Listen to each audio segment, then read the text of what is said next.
Welcome to our webinar, Petya Attacks, the tip of the cyber iceberg.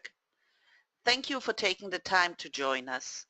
I see that we are spanning across several time zones.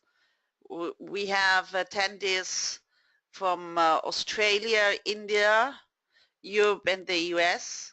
So in this sense, good morning and good evening. I would say that the global audience that we have mirrors the interest and impact that the Petya outbreak had when it started 10 days ago. So it's time to introduce myself. My name is Ursula Ron. I'm the Director of Marketing here at Morphisec, and it's my pleasure to be your host on this webinar.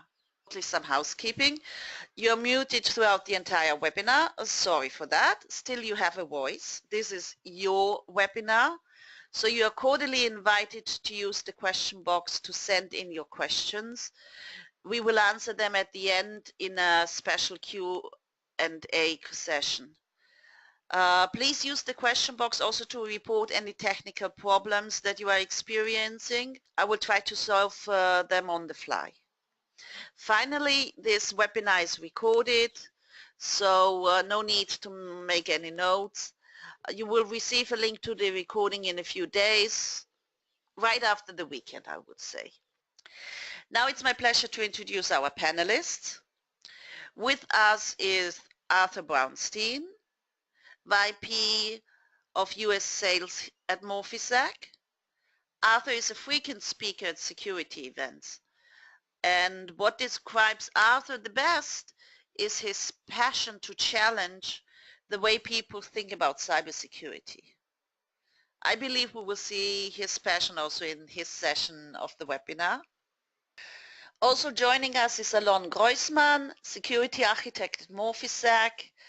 Alon is a man of the first hour here at Morphisec, where he started as a programmer and developer. As our customer base grew, we discovered his talent to connect with people. Today, Alon will give us a live demo of how Petya works and what it exactly does on your endpoints. He will also show how Morphisec prevents Petya. So, with no further ado, Arthur, I'm passing it on to you. Thank you, Ursula, and thank you, attendees, for joining. Let's dive right in. To a great extent, the Petya story is more about what Petya is not than what it is. So let's start with what it is not. First, it's not about the well-known Petya malware. Petya is well-documented malware, and it would have been stopped by detection tools. In point of fact, the story is about a variant of Petya known as non-Petya, notPetya, and that's why we see notPetya. The second thing, and maybe a more important thing, is that this was not a ransomware attack. There was no way to recover the files that notPetya encrypted or the master boot record.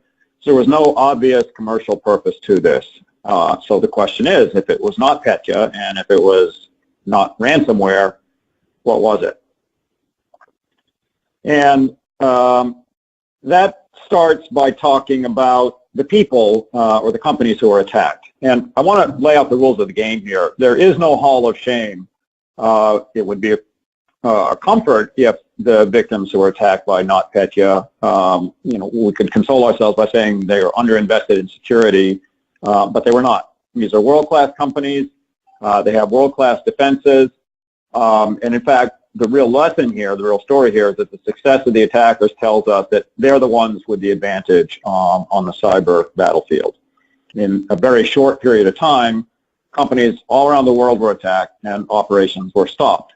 Compound matters, the attack cascaded from primary targets like a software company, you can see one here, to their customers, into their supply chain, and so on, up to and including potentially putting safety processes at risk. So this was a successful, multi-tiered, multifaceted attack. Now, it was a successful attack. There's a question about what its purpose was, and this is a little bit blurry, and there's still work going on to figure it out. But early on, it was thought that this might be a nation-state attack, a distraction, the idea of which is to install malware in the Ukraine for some other kind of attack at some future date. But that theory really doesn't explain why it spread around the globe, why it went to other companies, why it moved so quickly. And so the current thinking is that this might be some kind of a test. Think of it as a beta to WannaCry's alpha. What is the test of is sinister to contemplate, and I'm sure there's more to come on this. But irrespective of that, from the defender perspective, there are really two key points. First is this was a deliberate and a successful campaign to disrupt business operations across multiple industries and continents, and to do this instantaneously as well as irrecoverably and at massive scale. And this campaign undermined both the ability to conduct operations and also the confidence of customers in companies. This is not an anomaly. It's a portent, and it tells us about other things that are going to come. Now, it's true, this attack was stopped short of catastrophic consequences. That's good news. But it got way too close for confidence, and it starts calling into question the reliability of the existing security model.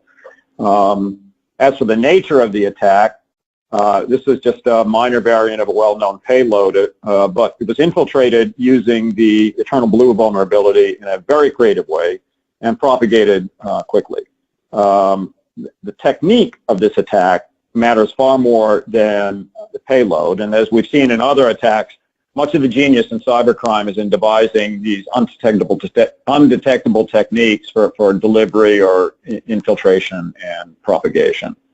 Now, as proof that techniques matter, here's some Twitter feeds that tell us a couple of things that are kind of interesting. First, this payload was in plain sight weeks before the attack took place. It was there for the finding, and nobody was trying to hide it.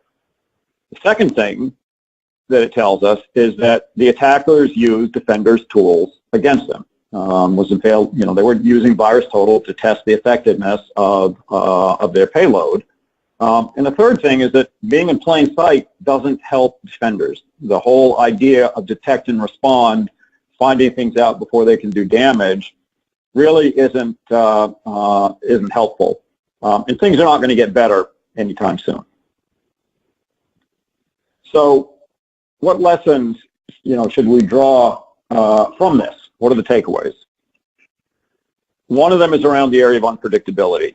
Advanced attackers have long had the advantage of unpredictability, and for a while that was their only advantage. But they've added to that. We've seen that in Petya, we saw that in WannaCry, and we saw it in JAF, we're seeing it in more and more attacks. They've added massive speed and scale to their arsenal, and this allows them to use unpredictability to design these ingenious attack techniques. And by attack techniques, we're referring chiefly to in-memory attacks, and deploying these to really fast serial campaigns that can affect millions of computers instantaneously and before they're detected. And the attack technique, by design, is meant to enable the scale and the speed. There's a reason for it. And so the net here is that you don't have to be a target of an advanced attack anymore. You can get swept up in the massive distribution of these attacks. Now, the effect of this is that this combination of unpredictability and scale and speed is a game changer, obviously for the attackers, but also for defenders, because it allows them to overwhelm defenses quickly enough of enough enterprises to achieve their business goals, and they do have business goals. And so it's created a whole new asymmetry to the advantage of the attackers. Bottom line is they can just submerge the detect and respond model. If you want to think about it sort of arithmetically, for every n changes that a defender can make, an attacker can make n squared new attacks. That speaks to their advantage of scale. But in more of a dollar and cents terms, attacks cost pennies and take seconds to deploy. And defenses cost millions and take years. The asymmetry is clear. And what it's leading to is some thinking around new approaches to dealing with the threat landscape. One of them is to raise prevention to a stronger position in the stack, but prevention particularly oriented towards the attack technique. The advantages of this are in two different areas. One of them is in timing. You can disrupt an attack before the attacker is able to use their advantage of scale and timing. And then a second one is simplicity. The advantage the attackers have is they can drive the defender's complexity through the roof. Interdicting these attacks, preventing them early in the cycle is a way to offset that advantage. And we're seeing more and more of this in security thinking. So with respect to prevention, there's always a question, okay, sounds great. How do we prevent? How do we enable this? And it's productive as we think about this to look at the fact that, like most things, security is a matter of balancing goals, right? On the one hand, you've got the goal of efficacy, of protecting yourself from advanced attacks. And the other, you have simplicity and efficiency. And so with security, too much simplicity usually means too little security. Too much security usually means things are really complicated and hard to manage. So historically, the way that we got to the position that we're in is that during the period of the Prevention 1.0 paradigm, AV used detection, and this is the key word, detection of signatures to solve the problem of viruses. This is a reactive paradigm. And it was pretty decent in terms of simplicity and efficacy, and it worked reasonably well. However, over time, what happened is advanced attackers got clever and started developing attacks without signatures. And they were able to use these to overwhelm antivirus. So a new paradigm, Prevention 2.0, it's really protection, a reactive detection model emerged.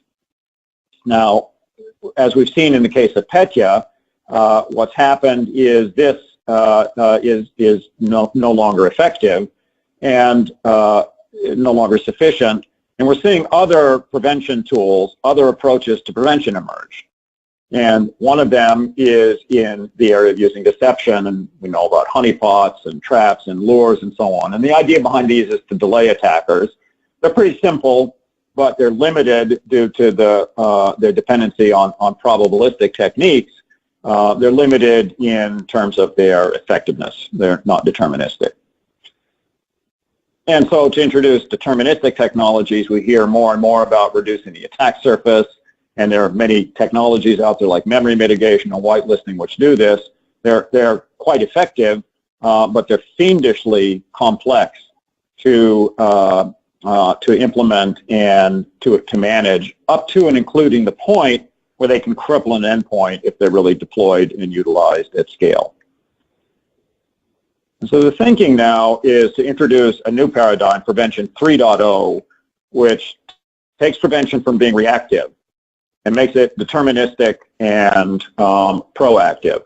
And the idea is that rather than reduce the attack surface, you collapse the attack surface as close to zero as you can get, and you use deception. So what you've got with moving target defense is a combination of the two paradigms we talked about, collapsing or reducing the attack surface and deception. And what you do is you capture the strengths of both, the ability to prevent attacks with no prior knowledge of the attack, without the weaknesses of the complexity of either one of them. Now, this brings up the question of how do we make this work, right? It sounds great, and the idea behind moving target defense is to say that what gets attacked in an advanced attack and an in-memory attack is the runtime environment. This is what gets exploited by advanced attackers. So the obvious thing that you want to do is make it impossible for them to exploit the runtime environment. And the way that Morphisec does that is to say, okay, when applications load into memory, the resources that the application, the DLLs and the functions and tables and libraries and so on that they use load into memory at the same time. And these are, in fact, the targets that attackers use. So what Morphisec does is it modifies or scrambles the runtime environment at load time. It's the moving target defense product is a 1 megabyte DLL that it appends itself to the Windows loader. And at the very end of the loading process, what it does is it randomizes or scrambles all of the resources. That's the first thing that it does.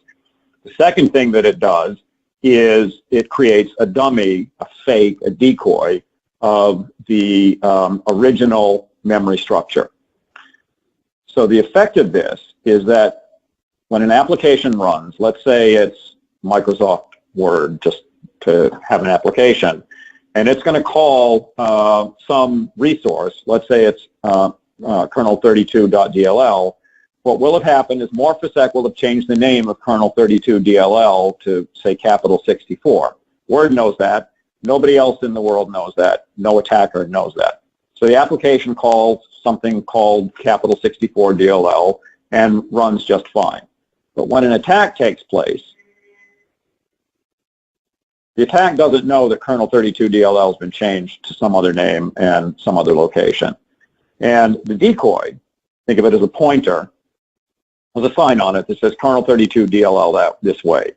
And the attack has to execute instructions against something, against kernel32.dll. That's what it's been designed for. And when it tries to do that, it's immediately trapped, prevented, and a notification is sent. Now, what's interesting about this is that this attack surface, the runtime environment, is completely collapsed. No attack can succeed in there. And the attack is forced to reveal itself, so that's also deterministic. There's no dependency on probabilism. The idea being that you now have a true prevention technology that is immune to or impervious to new attack techniques. Now, what this means is that a different security stack is possible for the defender, one that faces the different threats. Now, moving target defense is not a replacement for AV. It's a solution to a different problem than the one that AV solves. Malware and advanced attack techniques, in-memory attacks, are two different problems. They're two different technologies, and two different technologies are needed for addressing them. And so for the standard viruses, antivirus is not only a valuable tool, it's an absolutely necessary tool. But for the in-memory attacks, the techniques that we saw with Petya, moving target defense protects you. And this it provides you with a stack. The combination of the two provides you with a stack that's not only extremely effective against all kinds of attacks, but also very simple to deploy and to operationalize and to manage. And the bottom line is, in terms of efficacy, a stack that looked like this, regardless of what AV product was used, would have prevented the Petya attack. We talked a little bit about imperviousness to the attack. We know that attackers are modifying attacks and attack techniques all the time. And that's part of the concept behind moving target defense, behind collapsing the attack surface to zero. Advanced attacks have to execute in memory at some point in the cycle. They have no choice but to do that. That's how they live, and we know they're going to change. And the whole idea behind this moving target defense model is that regardless of the technique that's used, regardless how it's changed, it is prevented.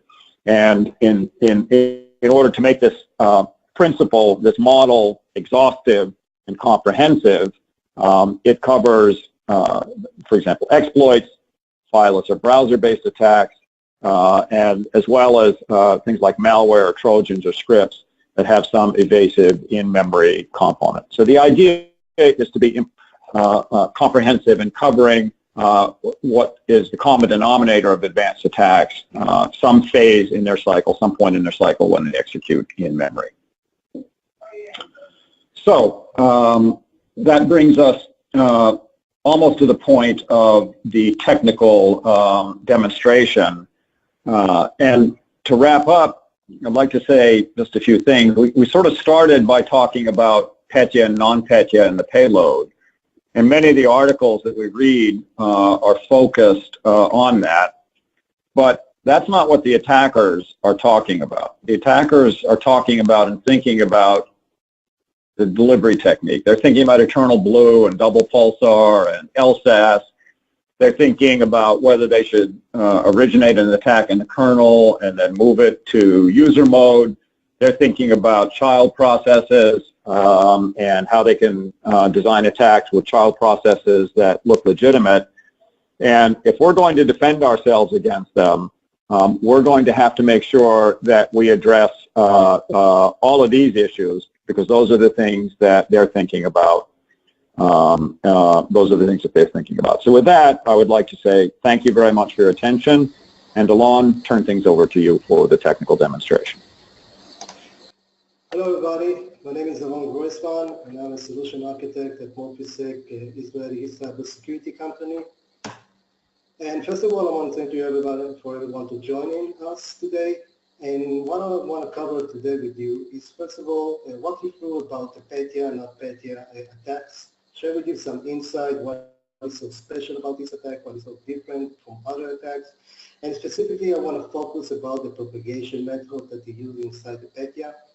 And then I will move on to show you a demo that will illustrate how Petya works by using the EternalBlue DoublePulsar model.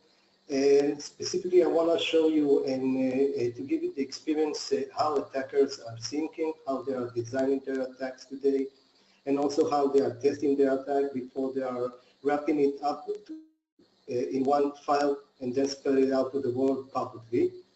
And lastly, I will show you how Morphisec provide you a security and protection solution against that. On June 27, a massive attack started, and it started in Ukraine, and a few hours after it was reached to other places around the world. And it was started by launching and executing a software update from a Ukraine LE-Docs company. It's a tax Ukraine company. They will deliver a software update to their servers component, and the attacker managed to inject inside the software package their own malicious DLL. And so it started as when the update scheduler was targeted to that date. It started to run the process, run the regular process. Here it's continued to do the basic steps of the update process. And here in parallel, the attacker managed to manipulate the original code in order to execute their own DLL inside the victim's machines.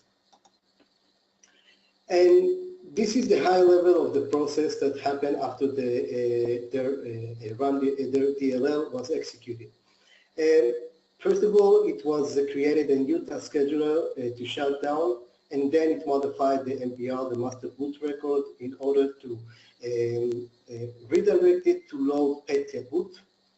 And after the computer has been shut down, then all the encryption started. But you need to understand this step happened 1 minute, 2 minutes maybe. So the reason for setting up a task scheduler with 1 hour to shut down the computer after is because of the use of the propagation method. So what they do, they use two types of propagation method in order to infect another computer and all the computer inside the company's networks. So they use, first of all, they use a minicast variant in order to sift the credentials, and by taking those credentials, they use the PS exec in order to execute the DLL in another computer. PSExec, if you are not familiar with this, is a remote IT administrator tool that gives the ability for administrator to connect remotely to computer and execute some files. And they use also the EternalBlue DoublePulsar modules. And I want to today specifically talk about those components, and I will do it in a few slides. But basically, this is another method to propagate and inject the same DLL and run it in another machine. So basically what happened after the task scheduler run the shutdown process, the user will power on again the computer, and instead of seeing the boot load of Windows operation system, he saw this boot process. What happens in those seconds is that the ransomware actually took effect at that time. It started to encrypt all your relevant files inside the system. And eventually, after a few minutes, you will see this message, and it's a regular ransomware message, but the difference between that and other ransomware is that you are not seeing it inside Windows operating system. You are seeing it as a kind of a new load boot, and you cannot do anything with that computer. Specifically, I want to talk about the EternalBlue. So EternalBlue, if you are not familiar, and DoublePulsar are tools that were developed by the NSA to penetrate system and do whatever they want. And after it being leaked to WikiLeaks, a group called the Shadow Brokers published the same instruction code for the public, so everybody can grab the code and play with it. And so you can assume that attackers are playing with it. So EternalBlue is designed to exploit vulnerability that exists in Windows operation system SMB model. It was specifically targeted to all major Windows versions, including Windows servers. And then they have developed another tool that's called DoublePulsar. This tool gives them the backdoor to access to user mode. Attackers are designing today attacks that start from the kernel and then going inside the user mode. They have a lot more control. And specific for the Petya attack, notPetya attack, it was injecting inside the else's process their run DLL, the Petya DLL, and run it inside the machine. A little insight that I want to share with you about this new technique of attacking system is that right now today attackers designing a new delivery method inside your system. So if you remember 2 months from now ago, we talked about the WannaCry. The WannaCry used the same EternalBlue, and it uses it as a delivery method. Here in the Petya and notPetya attack, they use it as a propagation method, but eventually you can consider it as also a delivery method. What is so special about it is that nobody knows about it. Nobody knew that it exists. When they're starting from the kernel and they are exploiting and injecting something inside the memory, they are bypass any detection solution, any network file scanning solution, any static analysis solution, because they are running inside a legitimate process in runtime. And when they have the control and they hijack the control for the computer, they can design whatever attacks that they want. So my purpose is to tell you we need to start to think about the payload, the Petya payload or a WannaCry, or it doesn't matter which one of those attacks will exist today. Because this is a new way to deliver attacks inside the organization, and you will not know this. And when they will design an attack, they will test it against a different major security company and detection tools, and they will execute it exactly at the right time when you probably would be in the weekend, and nobody can know that you have been attacked. So for ransomware attack, the final effect is you see the encryption window and you see all your files encrypted, but if it will be a huge damage in your system and even a credential and a property stealing, you will not know about it just after a few days that you will try to investigate exactly what happened, and it will be too late.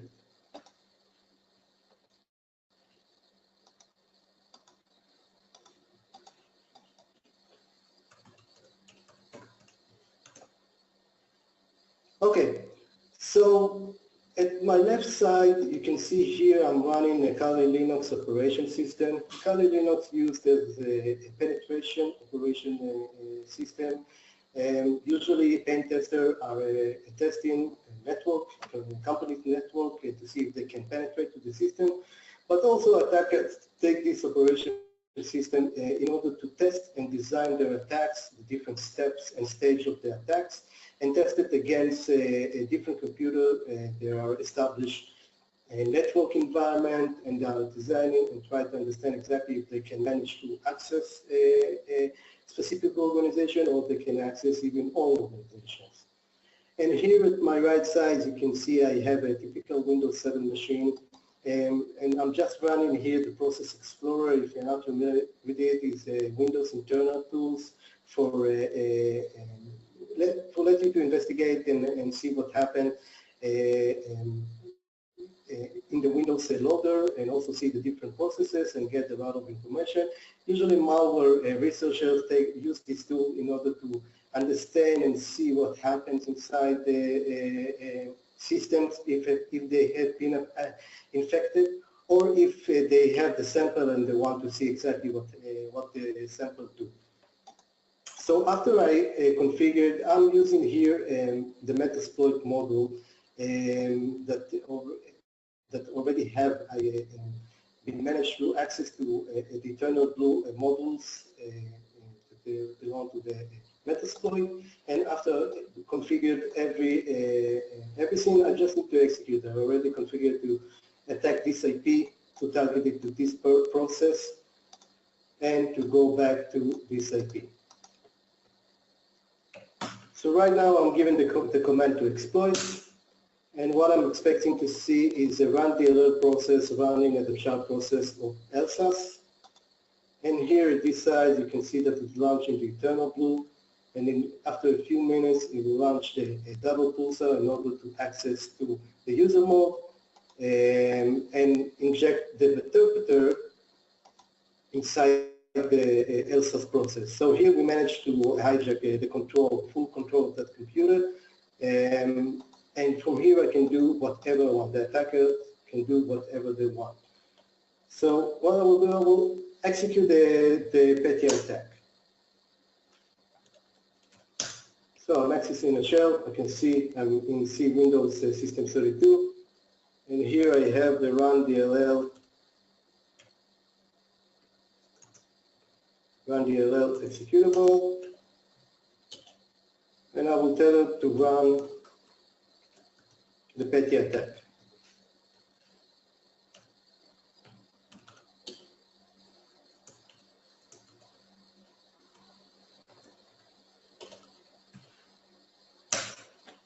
Okay, the attack has succeeded. I just want to disconnect it from a network because the EternalBlue module already started to work and try to find out if there are any other IPs and ports that are open for attack and injecting this DLL inside our computer. So that is why I disconnect my network. And you can see here at the process monitor. Process monitor is also a Windows internal tool that gives you the ability to see all events that happen inside the Windows system. And you can see a lot of requests of run DLL. Those requests are used for pinging to other IP in your network and see if it's vulnerable or not. Another thing that the attack is doing is to create a new task scheduler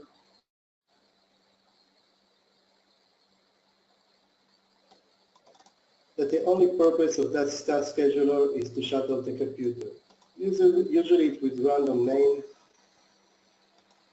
As you can see, this is the only command, and it's usually will trigger after 1 hour it gives them enough time to scan all the computer that is in the network.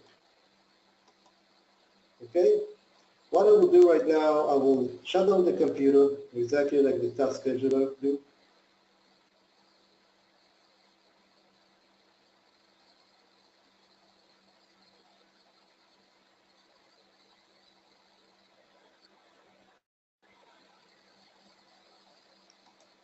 And I will power on again.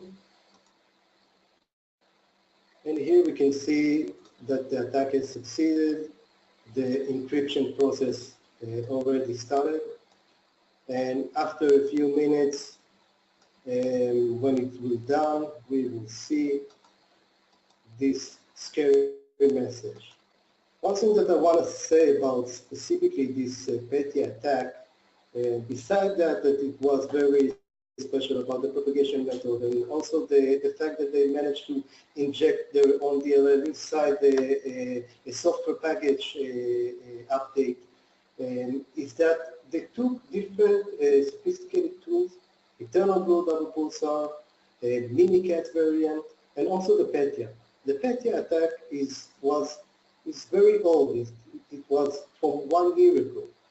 So the attacker, what they did, they took the same instruction code that do the Petya ransomware without any attention to give back to the victim the decryption key. Because they didn't design it, they didn't change even the redirection for the beacon and the address to connect to the attacker, and then the attacker can provide the decryption key. This is kind of a new thing around the attacker industry, because there is an unwritten law between attackers and victim, is that when a victim will pay the money in order to get the decryption key, attacker will give him the decryption key. So right now today we know that this attack was an attempt to do a ransomware or to get money from this attack.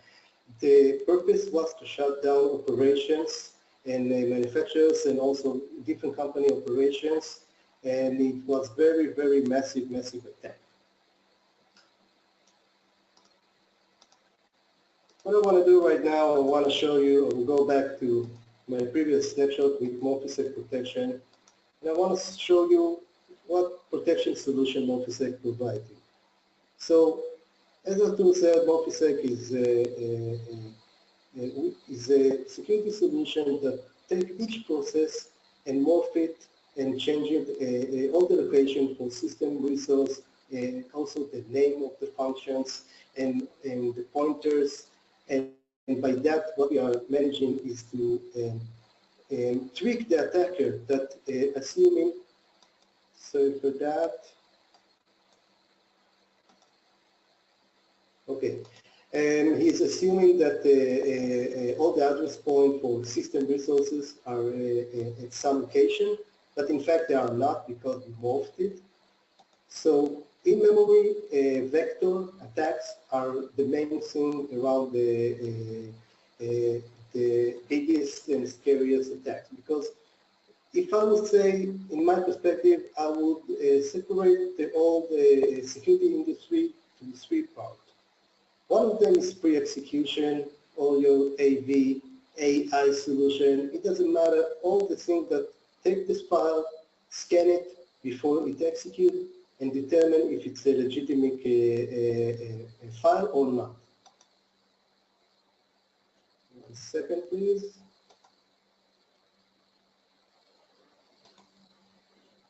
And the second thing is that you have a post-execution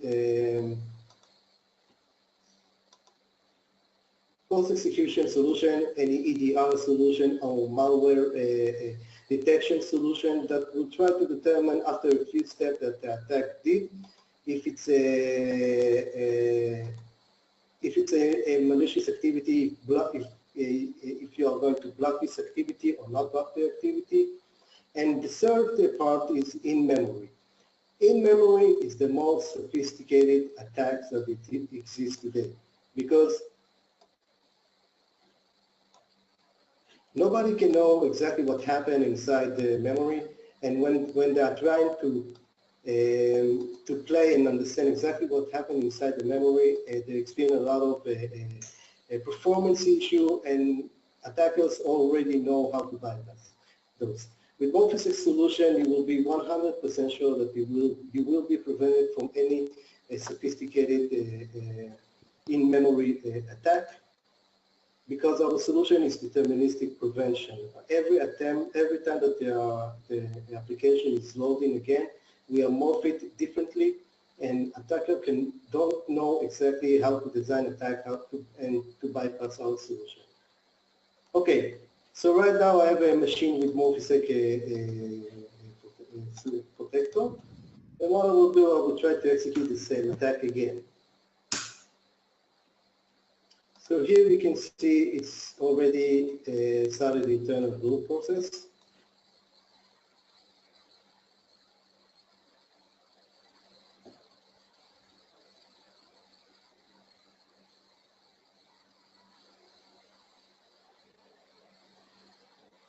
Okay, and here you can see the Morphisec prevented. That's it. This is what the user will experience when the attacker tries to infiltrate the system using the EternalBlue. And we also will prevent the Petya attack, because it uses a malicious activity inside the memory in order to bypass any monitoring, scanning solution, and detection solution. And what I want to show you is what the IT admin will see in our management console. This is how the notification of the attack will look like. Here you will see a new entry of attack, and we can see that it targeted to the attack model was kernel 32, and it also tried to target it to ELSA's process. And here at the log, this is a lot of interesting and important information that we are collecting at the attack moment, like the status of the registers, all the memory hit spray. But I want to focus about the last step that the attacker tried to execute before he reached to our traps. So here we can see that the last step was to try to go and execute the virtual kernel 32 virtual hour. Usually they are attacker using this technique in order to open a shell inside the process, and Morphisec prevent it. So I'll show you today how Petya, notPetya walk through what is the different step of this attack. Also, we talked specifically about the scares in the propagation and the new delivery method, and also I'll show you how Morphisec will provide you a better secure and deterministic prevention solution.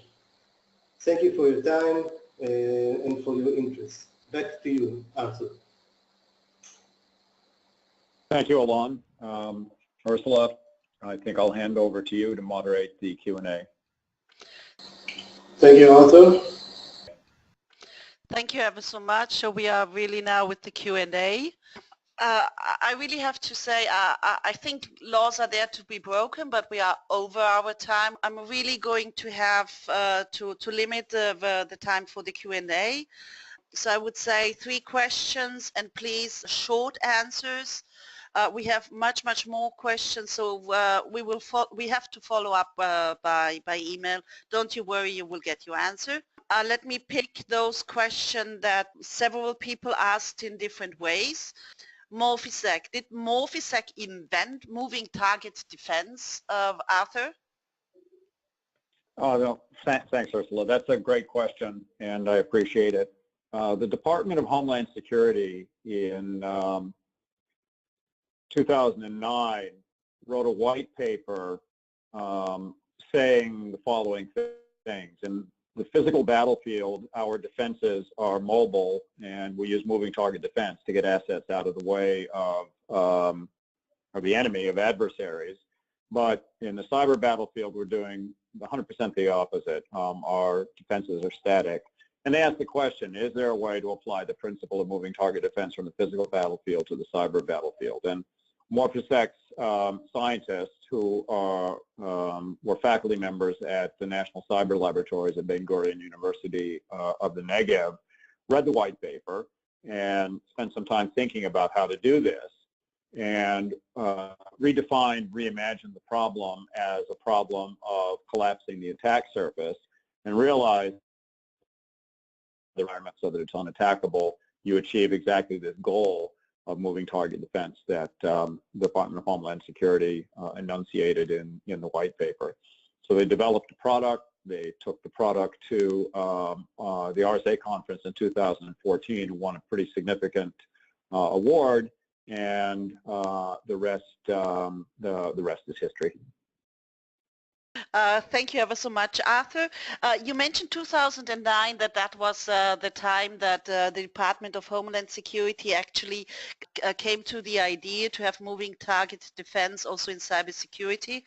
So we received an invitation as to the Department of Homeland Security reviving this idea for cybersecurity and putting moving target defense again in front of people and initiating products in that way. We are very proud that we are the company who is already doing what others are seeing as a valuable technology, but still trying to get rid of it. So another question very fast. I think we had it in the session, but still, is moving target defense placement for EDR? Arthur? That's a question we hear frequently, and there are a lot of questions that could be asked like that. Is EDR a replacement for AV? Is AV a replacement for encryption? Is encryption a replacement for passwords and identity and access management? Security tools evolve to solve very specific problems and to not solve problems that other people have solved, and that's exactly the case with moving target defense. It solves a different problem from EDR, it solves a different problem from AV, just like it solves a different problem from encryption and a different problem from identity and access management. And the problem, which Alon articulated very clearly, is in-memory attack techniques that bypass detection sensors. And whether you call that detection sensor a signature-based AV, whether it is artificial intelligence-based EDR, the attackers are designing attacks to deceive those and to bypass them. And that is the problem that moving target defense solves. And so it doesn't replace other tools. They do other things. They deal with other kinds of threats and risks and attacks. Moving target defense deals with this increasingly more widespread and vicious form of attack, in-memory attacks, with their massive scale and speed. Thank you ever so much, Arthur. So now this is the final question for the live webinar. Again, we're going to follow up by emails as to all the other questions. Others are stopping Petya as well. So why are you better? That's the question. So Arthur? Yeah, no, I'm glad somebody asked that question. It's a really good question. And one of the things I want to say is we've approached this not in the spirit of being better, but in the spirit of speaking about a big problem and how we solve that problem. I think the bottom line is that what we've said is that the attack technique underlying the delivery of a payload is the most sinister threat that we face, and that defense mechanisms which don't stop that underlying attack technique are going to have a lot of difficulty. It's not about detecting Petya, it's about detecting, or it's about preventing the underlying attack technique, which is what moving target defense does. But there's a technical explanation behind that, and so I think I would ask Alon maybe just say a few words about the underlying technology of this and why there's such a big difference in the approaches. Yes. Yeah, I want to say that this is also a good question. So I can tell you from our inside when we investigated this attack, I can tell you for sure that when it's initialized, most of the major companies, security companies, vendors, did not prevent it. It took them a few hours to update the signature base in order to prevent it. So basically, attackers, what they are doing, they are changing the technique, they especially encrypt their own instruction code inside the file. They're using a legitimate technique that all major companies are using in order to bypass and avoid any static scanning and detection tools.